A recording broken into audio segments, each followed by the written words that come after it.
our lifetime value to CAC ratio 3-to-1. And if you can keep to that as you scale up, then you know you actually have a sustainable business that's going to make financial sense. Hey everybody, Chris George here. Welcome back to our Friday Lives. I got Liam Brennan here, who is the co-founder of BusterBox. Liam, thanks so much for being here. Yeah, thanks very much for having me on. I'm delighted to do this. Of course. And so Liam's had a lot of success in building a pet subscription box. He also runs a Facebook group that's got tons of knowledge in it. He's supporting the community. For those of you who are watching, as you know, we're on every Friday at 2 p.m. As you join in, if you have any questions, please feel free to type them in the comments and we'll put them up on the screen. And so, Liam, we're going to talk about, actually give a quick intro of yourself. Tell us a little bit more about BusterBox and how you got to where you are today. Yeah, no problem. I'm one of the co-founders of BusterBox. We set up the company back in 2016. Myself and my two business partners, Gary Redmond and Paul Carrick. We actually started out with a different name. We were called SUBTA at the start. A bit naive on our part, but we didn't think there'd be any kind of issue. So we were running for a few months and we ended up going on Dragon's Den. It's kind of like Shark Tank for anybody from the US tuning in. We ended up going out on TV and getting a 12-minute slot, and it worked out really well. We got a lot of people signed up. But obviously it got brought to the attention of Warner Brothers. So they got in touch with us and we had to rebrand. We had to rebrand. It was okay though. They were pretty sound about it and they were just like, look, you can't use that name. You have to rebrand. So we changed our name to BusterBox, got a good bit of publicity and stuff out of it in the nationwide media. And that was pretty much it. But we were very careful this time and we made sure we were fully covered with trademarks and stuff. We went and got professional advice. So as you said, we're a bit naive at the start. We just wanted to make sure nothing like that ever happened again. So we've been flat out the last few years trying every marketing trick in the book to try and get people signed up to our box. We've scaled it up mostly through bootstrapping to a 7-figure subscription box business. And it's been great. Yeah. I love that. And so you're based in, where are you based out of again? Ireland. You're in Ireland, that's right. And so what's your subscriber demographic look like? Is it more UK? Is it more US? How does that break down? Yeah, so the Irish population is really small. There's only 1 million dogs in Ireland. So there's not a lot of people to target. The UK is a much bigger market for us, and we have about 90% of our subscribers signed up over there. Then the rest in Ireland. But we're actually looking to expand into Europe soon enough as well. Well, I love your subscription because, one, I'm a huge dog guy. Everybody that knows me, I've got 2 huskies at home, so I love dogs. And so I'd have to imagine that strategies are a little bit different in the UK versus the US. Are you marketing to the US right now or no? No. Okay. We don't sell into the US at all. We only sell into the UK and Ireland. And the competition is probably less in the UK? There is some competition in the UK. There's actually some couple of other pretty decent dog subscription boxes. There's some dog food subscriptions as well that are doing really well. So it's a competitive enough market. Yeah. So let's talk about that. You bootstrapped to 7 figures. Yeah. Let's talk about some of the things you did. What were some of the, everybody's thinking about ways for customer acquisition, right? And diversify traffic. Yeah. Let's talk about some of the things you did that you thought worked really well in getting your business to that point. So for us, the main driver of sales has been Facebook. And I think a lot of people in the subscription box space who've had any kind of a success will say the same thing. Facebook has just been phenomenal, Facebook and Instagram. But the thing about it is you have to actually understand how the platform works before you can expect to have any success on it. You need to actually be able to write copy. You need to have decent ads.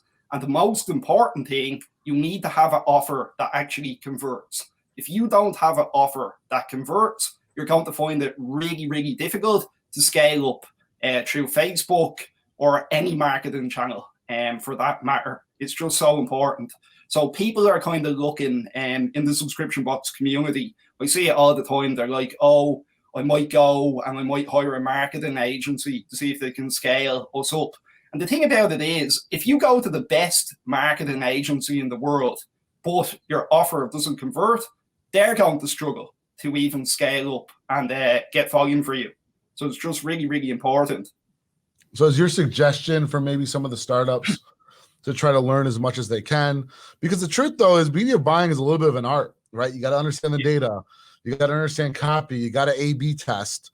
You know, you do it all in-house, all of your media buying? Yeah, we do all of our advertising in-house. I run most of the paid traffic. And what do you do a lot of A/B testing? Like, give me an example of how you start your ad sets. Do you run like 6, see which ones are performing the best, pour more fuel to the fire? How do you think about it? Currently, like, because we've been doing this for a good while, we kind of know what's actually going to convert and what isn't going to convert. So we could have, like, say if we're running a CPO campaign, we might have 8 different ad sets running at once. 4 images and 4 videos of boxes being opened, dogs going crazy, and people really, really happy. And we'll send that out with the kind of copy that we know converts, and we'll add a really, really good offer on top of that. And it's really a winning combination. And if you put that in front of the right people, you're going to get movement and you're going to get people signed up. You have to kind of think of your marketing completely different. If you want to get anywhere with subscription boxes, I really believe, especially for anybody starting out, direct response marketing is the avenue you need to be focusing on. You shouldn't be focusing on branding. Obviously, everybody wants to build a brand, and that will come in time. But for the majority of people, they won't have the budget to actually do that, to run ads around the clock building a brand. There has to be a call to action. There has to be an offer. You have to measure everything, and you have to put it in front of the right people. You're suggesting that, I mean, I can't imagine anybody's building a Facebook ad that doesn't have a call to action. But I know what you're saying. Like, the focus needs to be, like, what's CAC? Like, are we getting the clicks we want? What's the conversion rate? I mean, you're going to build brand. Like, I feel like you'd want to do it organically through content, customer service, things like that. What are the metrics that you're using to measure your success with Facebook ads? What metrics are you looking at? The only thing I'm really worried about from a top level perspective is the CPA. That's literally it, because we know what our lifetime value is and we know how much we can spend to acquire a customer. Now, if I send something out and it's not performing, well, then I'm going to dig into the metrics. I'm going to look at things such as CPMs. How much are we paying per CPM? If that's really expensive, well, then it's probably going to be difficult to turn the campaign profitable. I'm going to be looking at the click-through rate. Do we have a decent click-through rate? If the click-through rate is really low, that means the ad that we're sending out isn't resonating with our audience. What's your thoughts about, and this is where I think people can get super strategic with ads. Yeah. Because the truth of the matter is, you could have one ad set hitting one demographic, another ad set hitting a different demographic, right? Like, it could be like an ad set that's appealing to single women that have a pet might be different than an ad set to a single male that has a pet, right? Maybe, potentially, right? Like, because, like, I mean, there's just like certain things like in the sort of like the natural knowledge about marketing. Like, if you have an ad that the person in the ad can relate to the potential consumer, like, that's a big deal, right? So, or thinking about like the ad sets that are to people that have a higher that are a family that have a higher income that have a pet, right? So the truth is that those customers that come from that campaign could have a higher LTV than the 21-year-old that has a pet, right? Yeah, 100%. And I think a lot of it comes down to, right, you have to have your messaging right. As you said, your ad sets could be going out to a different demographic. So it's really important your messaging matches up to those people. But there's a very fine line as well, because certain customers may be cheaper to acquire, but the lifetime value isn't so. where other customers, they're more expensive to acquire, but they've a higher lifetime value. And there's a really fine balance when you're doing that, because you need to pay serious attention to your payback period and how efficient you actually are with your CAC to lifetime value ratio. So if you're bootstrapping and you don't have a lot of money to be running ads around the clock, you really, really need to focus on that and find the balance between them. Like, for instance, say if it's more expensive to acquire a certain demographic, but the lifetime value is way higher. If it takes 8 or 9 months to get that person into profit, you're going to be running into issues unless you've raised a decent amount of money so you can just keep advertising around the clock. So I think there's a very fine balance. What's your target? Like, what's your target CAC to LTV ratio that you look for? We're looking CAC to, or lifetime value to CAC ratio 3 to 1. So we want to make back 3 times what we spend to acquire a customer. If you're going to make 100 on the customer, you want to spend 33 to get them. Yeah, right. That's pretty much it. And if you can keep to that as you scale up, then you actually have a sustainable business that's going to make financial sense. But if you start running into issues where it's like a ratio way tighter, where it's like 2 to 1 or 1 to 1, you are going to be running into cash flow issues as you actually scale up. Yeah, I mean, big time cash flow issues, because if you start to get to 1 to 1, now your cash outlay is like 2 to 3x what your like first purchase is, right? And so now you're gonna have a huge cash flow issue. And I think that, like, as you start to scale, especially early stage, you could probably be at a 2 to 1 ratio. I think you want to end up at a 3 to 1 ratio. I also think it's very important that it's like top line diversified traffic, right? So like the top of the funnel, because you know this, like one change in a Facebook algorithm and it's like, boom, like CACs could skyrocket. Or how do you manage that? Like, how close of an eye are you paying attention to these ads, like regularly, daily, things like that? I kind of look at it like I'm keeping an eye on them on a daily basis, 100%. Like, I go in and check them on my phone or on the computer, but really I'm digging into it on a week-by-week basis to see how things are going, because that will really give you an accurate picture. And to be honest with you, you should probably be looking at it at a 2-week basis or a monthly basis. There's some days where your CAC is unbelievable, and then there's other days where it's a bit high. So you kind of want to be looking at it over a sustained period of time to get an accurate picture of how much you're actually really paying to sign somebody up. Because otherwise you can just find yourself going mad. Oh, it was great today. Oh no, it was terrible today. Yeah. Not a healthy place to be. John here. John, thanks for tuning in. Has a question. I'm going to put it up on the screen. Said, curious if you ever run ads giving away value and collecting emails for a drip campaign. And if so, is there a different strategy for this, ensuring your cost per lead are fairly low? Yeah. So if you're doing something like this, right, in my opinion, you can burn money really, really quickly when you run paid advertising to collect leads like this and to give value. It can definitely work, but for a low ticket item, like a subscription box, it can be hard to turn that profitable if that's actually your strategy. So what I'd recommend doing is finding a way to liquidate that traffic and basically give away value on the front end, run a campaign to collect emails and give away value on the front end. But when people hand over their email, look to sell a percentage of those people something straight away. And the goal from doing that is to liquidate the traffic and basically collect emails for free. It's not an easy thing to do, but if you can pull that off, you can effectively grow really, really quickly for basically nothing. Yeah, I think I have two feelings about this. I think two things. One, like the strategy sounds good. Yeah. But the truth is, like, you're going to have to really measure what the conversion rate is on the drip series. And if the conversion rate of the drip series is not good, then your true customer acquisition costs are going to be extremely high. On the flip side, John, I'm a big advocate of this. The best way, in my opinion, to do this is to do it with exit intent. People are leaving the website. You hit them with the enter your email for this free ebook, and then you drop them into a drip series, because the exit intent strategy is like $150 a month, and like you can get as many emails as you want. It's another way to do it. I think doing it through Facebook, I mean, If I'm doing it through Facebook, I'm not only collecting an email lead, I'm asking them to confirm that we can communicate to them through Facebook Messenger, so then we can run them through a messenger campaign. I'm also probably running retargeting ads, because the retargeting ads should drive a lower conversion customer acquisition cost. You probably see the same thing, right, Liam? A lower customer acquisition cost on retargeting.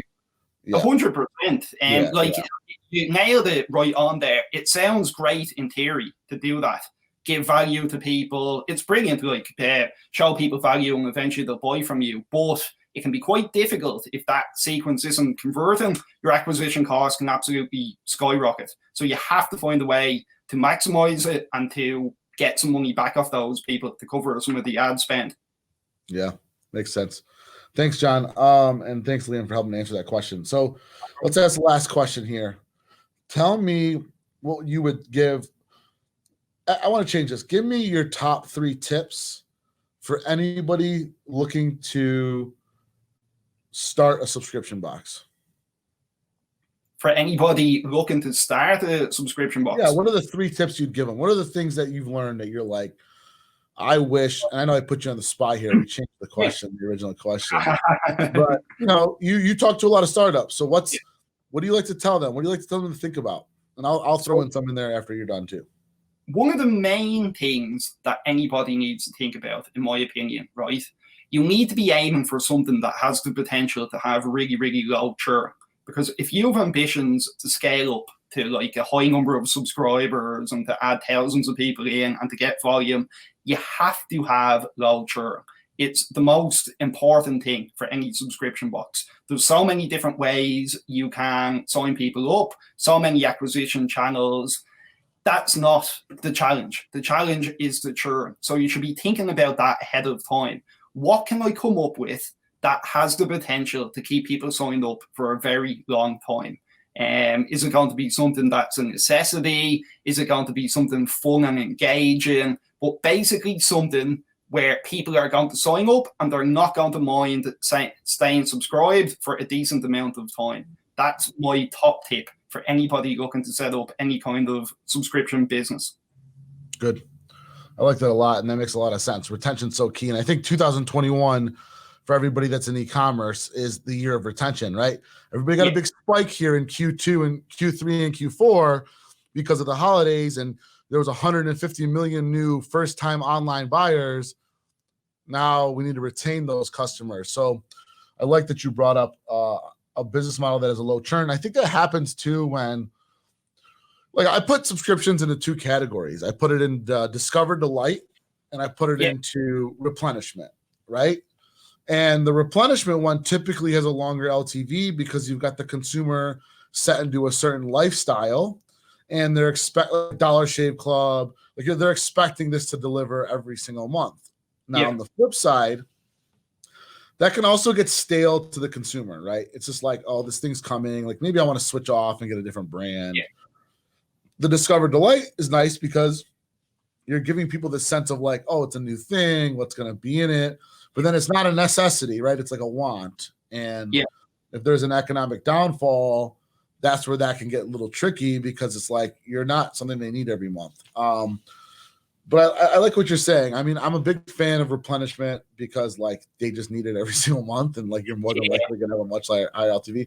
I'm assuming with your subscription, you've got like treats and stuff and new toys that get delivered monthly. Yeah, we send out toys and treats, fun toys and healthy treats, and we try to add a theme to every single box that we send out because we want it to be as exciting for the owner as it is to the dog.